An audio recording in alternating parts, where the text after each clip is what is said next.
Les amis, on se retrouve pour une nouvelle vidéo. C'est pas le décor habituel, mais c'est pas grave, ça sera les mêmes analystes et le même débrief. On se retrouve pour débriefer ce premier match de Ligue des Champions entre le Real Madrid et l'Olympique de Marseille et comment être fier. Les mecs, je vous pose la question en tant que Madrilène, comment je peux être fier de ce match? Un match où on peut avoir deux lectures possibles parce qu'au final, on se met dans la difficulté, on est mené, on cravache, on remporte ce match grâce à deux pénaltys. Mais dans la forme du match, dans ce qu'on a montré, dans ce que Marseille a eu comme occasion nette et comme ce que nous on a eu comme occasion nette, normalement, le match finit à 3-4 buts d'écart. Côté Real Madrid, on doit remporter ce match à la mi-temps. S'il y a un énorme Rulli qui n'est pas dans les cages, on remporte ce match à la mi-temps, mais malheureusement, on se met en difficulté. On manque à la finition, on pèse dans le dernier geste, mais malheureusement, c'était un match que je pouvais attendre. Pendant l'avant-match, je vous ai dit, Marseille ne sera pas une équipe facile à battre parce que c'est une équipe qui a beaucoup de joueurs qui ont certaines expériences, mais qui a aussi un collectif qui commence à se connaître, commence à se comprendre et qui a des armes là où on peut avoir une faiblesse, notamment au niveau défensif. Et là, je vais en attaquer plusieurs dans la défense d'aujourd'hui parce qu'il y a beaucoup de joueurs, on en dit énormément de bien depuis le début de la saison.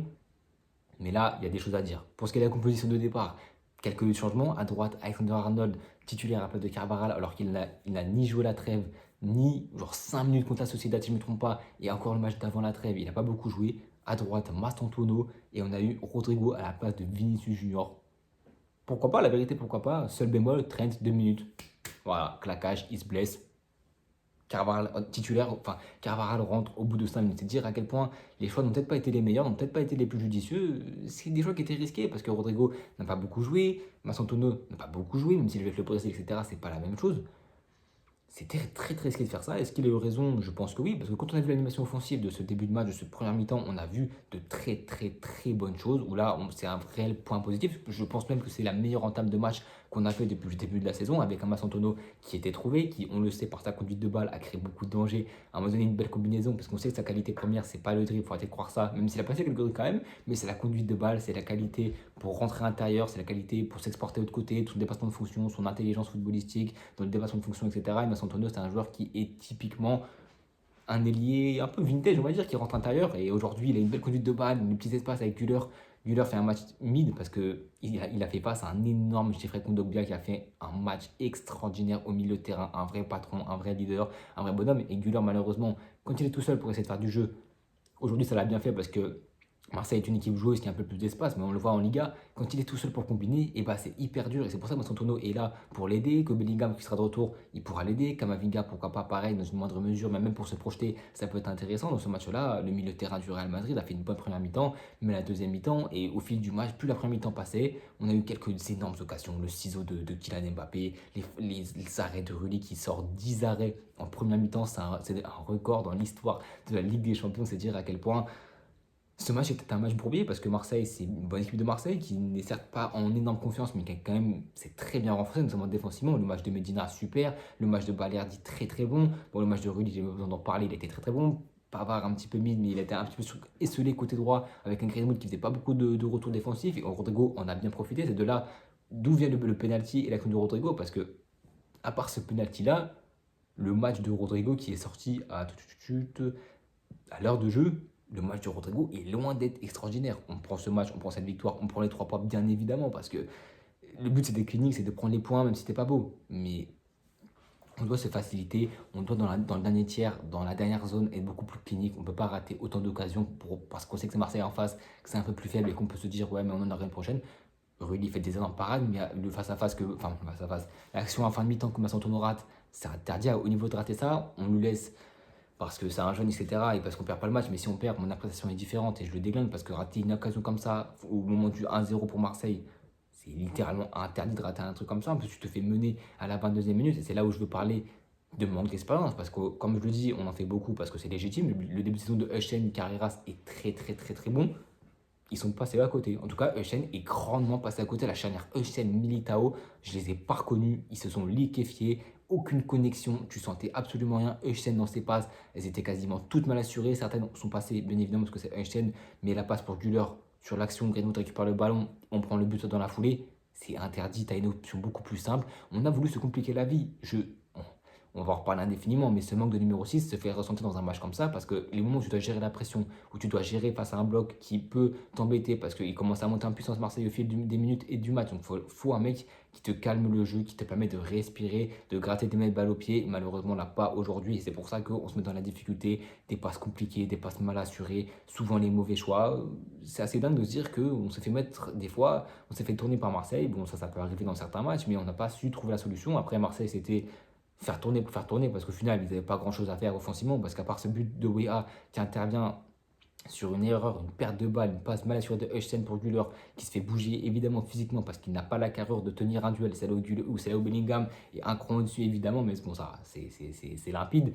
Güler perd ce ballon, Greenwood part en contre-attaque, il sert Wea, je ne sais même plus comment la balle est finie aussi, il sert Wea, Wea qui fait l'appel croisé à droite, j'ai envie de te dire finition clinique, bien joué à Marseille, la vérité, ils ont fait le match qu'il fallait, ils ont su subir les 20 premières minutes, c'était catastrophique pour eux, ils sortaient pas un ballon, la pression du Bernabeu, Rulli 2-3 fois, ses prises de balles, ses passes étaient mal assurées, le pressing du Real Madrid a été bon, ça on peut pas le nier, c'est pour ça que je le mets dans un point positif de cette entame de match, c'est que tu presses bien, tu récupères des ballons hauts, tu mets un peu de pression, tu as un milieu de terrain qui est assez constant, qui est assez compact, t'as pas trop d'espace, tu subis pas grand chose, mais on savait, on sentait que Wea a une occasion à un moment donné sur le côté gauche, une frappe qui passe au-dessus de la lucarne, première occasion de Marseille, tu te dis le match peut tourner dans un match piège où tu as le ballon, tu as beaucoup d'occasions que tu ne conclus pas et au final tu laisses dans ton dos quelques erreurs. Militao une fois à un moment donné qui s'est bousculé par Aubameyang, il fait n'importe quoi. Militao dans son duel, il perd ce duel lamentablement. Aubameyang frappe juste à côté et on a eu beaucoup de réussite, beaucoup de réussite, de chance on peut dire tellement les contre-attaques ont été tellement mal assurées, manque d'expérience. Manque de connexion peut-être. Carreras pourtant n'a pas fait un si mauvais match que ça, j'ai l'impression. Peut-être que je dis n'importe quoi, mais j'ai pas trouvé qu'il a été si mauvais. Greenwood est passé quelques fois, mais je ne l'ai pas senti non plus hyper mis en difficulté Carreras. Et offensivement, ça a été un petit peu plus compliqué pour lui. Mais bon, ça c'est le temps que les automatismes se fassent. Mais j'espère qu'ils se feront le plus vite possible parce que tu montes en puissance. En tout cas, Marseille monte en puissance. Tu te casses les dents, tu prends ce premier but. Tu commences à trembler la vérité parce que c'est un premier match de LDC qu'il faut bien négocier. C'est contre Marseille, un adversaire qui normalement est censé être inférieur à toi, mais je le dis depuis l'avant-match et depuis le début de la saison, que ce soit contre la Sociedad à 11 contre 11, notre match n'est pas bon à 11 contre 11, il n'est pas extraordinaire. Là, il est mieux à 11 contre 11, mais on finit quand même à 10 contre 11, c'est quand même ça qui est dingue, j'en parlerai après. Mais tu fais des erreurs bêtes, pardon, tu gères mal le tempo du match, tu te mets en difficulté tout seul. Offensivement, il n'y a rien à dire. On a eu beaucoup de permutations, des passements de fonction. Kylian qui finit ce match à 10 frappes. Et je pense qu'il a été en 4 et 5 aussi. C'est dire à quel point Rulli fait des belles parades. On a aussi souvent tiré sur lui. Je ne peux même pas vous dire le nombre de frappeurs qu'il y a eu dans ce match. On finit ce match avec 28 frappes, 15 cadrés. C'est dire à quel point Rulli a été mis à contribution et a fait un match qui a été tout simplement extraordinaire. Et même sur les deux penalties, il saute du bon côté. Il n'est pas loin de le prendre. C'est dire à quel point il a quand même fait un super match. Et c'est pour ça que Marseille il y a cru. C'est pour ça que Marseille s'est permis d'y croire. Et c'est totalement légitime, parce qu'ils ont fait le match qu'il fallait, hyper solide défensivement, profiter des contres, mettre beaucoup d'intensité dans le milieu de terrain. On s'est fait battre. Et c'est là où tu vois l'équipe du Real Madrid tellement déséquilibrée, parce que Güler qui fait courir n'importe quoi, enfin qui court dans le bon sens du terme, un petit peu tout seul. Des fois, on fait des retours défensifs sans pleinement être à fond. Valverde dans ce match-là, inexistant, inutile, quasiment. À part ses retours à la fin du match où ils font croisement du bien, et heureusement qu'il les fait. Le milieu de terrain, ce sera un cas dans le Real Madrid de cette saison. Et on sait que le milieu de terrain, c'est la zone la plus importante face à des grosses équipes qui mettent beaucoup d'impact, beaucoup de pression, qui ont la qualité technique pour sortir des ballons. Si ton pressing, tu vas amorcer un pressing pour récupérer des ballons dans cette optique-là, et que ton milieu de terrain ne suit pas, et que tu ne sens pas le lien entre le milieu, la défense et l'attaque, que tout le monde pousse dans le même sens, c'est le début de Xabi Alonso au Real Madrid. Donc c'est pour ça que c'est pas encore parfait, c'est dans la pente ascendante. On a vu beaucoup de mieux, mais c'est encore loin d'être parfait. Tu t'es mis sous pression, tu as eu quelques occasions subies, et au-delà de peu d'occasions que Marseille a subies, c'est ça le pire pour moi, c'est que Marseille a eu quelques occasions, mais pas de là à trembler extraordinairement. Ils doivent se finir ce match avec quoi? Deux frappes cadrées. Non, 5 ou 2 frappes cadrées, un truc comme ça, mais des frappes lointaines, très lointaines, extérieure surface. La seule frappe cadrée intérieure, c'est le but de Wea, mais c'est que sur le peu d'occasions qu'ils ont eu, le peu de contres qu'ils ont eu, on a été mis en difficulté. Carvajal a été mis en difficulté pour un ballon de Wea, il se fait tourner. Sur le côté gauche, Carrera s'est allé, mais quand Greenwood rentre à l'intérieur, tu sentais danger dans les permutations, dans les passes, c'était assez compliqué à gérer. C'est un Real Madrid qui est en demi-teinte, mais un Real Madrid qui, on le sait en Ligue des Champions, peut se transcender, peut avoir des moments d'instant. Et là où Rodrigo fait pas un match extraordinaire, il arrive à provoquer ce penalty-là sur un Geoffrey Kondogbia malheureux qui laisse traîner la jambe. Penalty indiscutable. Malheureusement, Kondogbia fait un énorme match, peut-être tu fous peut-être un des meilleurs du match au global avec Rulli. Honnêtement, c'était peut-être pour moi les deux meilleurs Marseillais. Ils ont fait un énorme match. Bon, Rudy, pas besoin de le préciser pour m'être fini homme du match, mais franchement, les deux ont fait un énorme match. Malheureusement, c'est lui qui est fautif sur le penalty, Kylian qui le transforme pour marquer son premier but de cette saison avec le Real Madrid, son 49e en Ligue des Champions. Donc tu te dis, mi-temps, tu finis à un partout, sauf que Franco, il a une énorme action, une énorme occasion sur un travail de Mbappé. Ça va rentrer au fil des minutes, au fil des années, des mois engrangés. Vini, Rodrigo, c'était compliqué au début. L'adaptation sera compliquée. Il rate une énorme occasion et pourtant il fait un bon match. Masonto, en tout cas sa première mi-temps, était vraiment belle. La deuxième mi-temps, tous les joueurs du Real Madrid ont été déclassés. En deuxième mi-temps, je ne peux pas vous dire un seul joueur qui a été au niveau en deuxième mi-temps. Peut-être Valverde qui est le seul qui a un petit peu monté en puissance.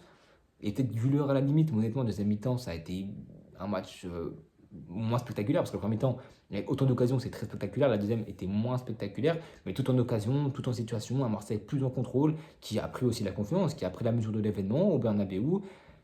70e minute, coup franc pour le Real Madrid.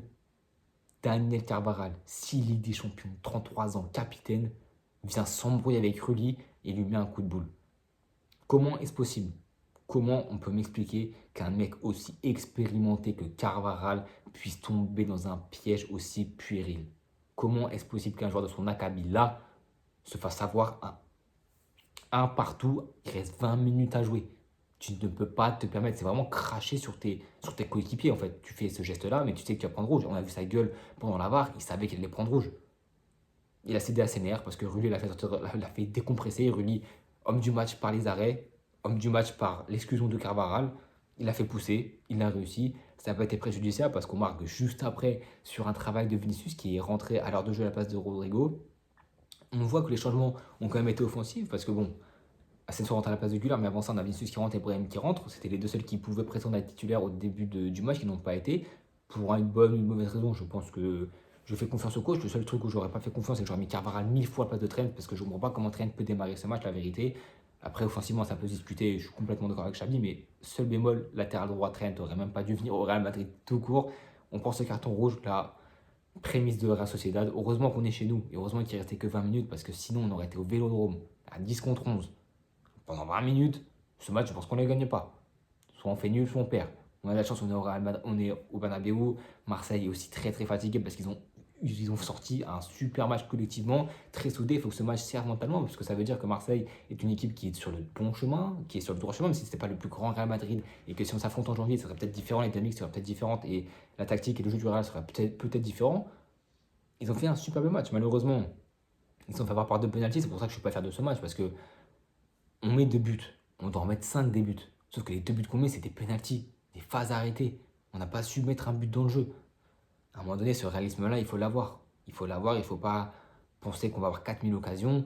But de Kylian sur un beau travail de Vinicius. Les latéraux, les ailiers gauche, Vini, Rodrigo, ont chacun apporté leur période difficile. La concurrence est peut-être en train de marcher parce qu'on sait que les grands joueurs aiment jouer tous les matchs, mais que s'ils ne sont pas au niveau, il faut mettre de la concurrence pour les stimuler tous les deux. Et on le voit à chaque fois que Rodrigo est titulaire, il est décisif. Et quand Vini rentre, il est décisif. Contre Oviedo, ça a été le cas. Et aujourd'hui, ça a encore été le cas. Donc, Xabi a raison et qu'il continue dans cette lignée-là. Kylian marque le penalty du même côté, son 50e but avec le Real Madrid en Ligue des Champions. Je crois que c'est le 6e meilleur buteur de la LDC déjà à 26 ans. Bref, c'est n'importe quoi, des stats ahurissantes. On termine ce match-là sur un 2-1 sans trop trembler à la fin, même si Marseille a un peu le ballon. On essaie de gratter un peu de temps, on a totalement raison, mais c'est vrai que je suis moins inquiet que l'année dernière avec Carlo Ancelotti, premier match contre Stuttgart, parce que là, vraiment, on avait rien. Là, on sent une prémisse, on sent qu'il y a un début qui essaie d'être enclenché, qu'il y a une nouvelle page du Real Madrid qui essaie d'être tournée. Ça prend beaucoup de temps. Le PSG de Luis Enrique, je prends souvent cet exemple parce qu'il est très bon pour moi, a mis 1 an à se faire, 1 an et demi même, parce que l'année dernière, en janvier, ils sont pas loin de passer à la casserole. Donc, ils ont trouvé leur tactique, leur système avec Dembélé en faux neuf, des milieux de terrain très très bons. Au Real, on n'a pas ça malheureusement, donc ça ne marchera pas de la même manière, mais on sait qu'on peut trouver des alternatives. On a quand même mercato hivernal, je pense, pour faire des recrues, des renforts. Il faut voir comment ça se passe en interne aussi, évidemment, parce que cette victoire, elle est positive parce que on a vu beaucoup de choses, mais on a aussi vu de très mauvaises choses, des erreurs de comportement, des erreurs de jugement, des erreurs de jeunesse. Et ça, Echen, son premier match de LDC, il n'a pas été bon. 30 septembre, c'est Chiara Almaty, Kazakhstan, 10 heures d'avion. Ce match, j'ai peur de ce match. Parce que, encore, eux, ils vont rien nous faire offensivement. Ça, je m'en fous. Mais c'est un match de Liga contre Retafe.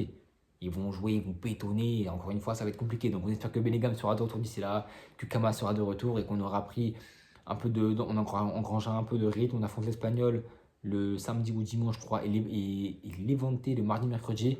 Il faut des victoires, il faut continuer comme ça. On est pragmatique, on gagne, pas de la meilleure des manières, mais c'est des points qui sont importants pour ce début de saison, pour se mettre en confiance et pour au final commencer à travailler et surtout à bien travailler. En tout cas, les amis, on se laisse ici pour ce débrief. Abonnez-vous, likez, partagez. On se retrouve sûrement demain pour les prochains débriefs de la LDC, mercredi et jeudi, évidemment tous les week-ends. Abonnez-vous, likez, partagez et à demain tout le monde.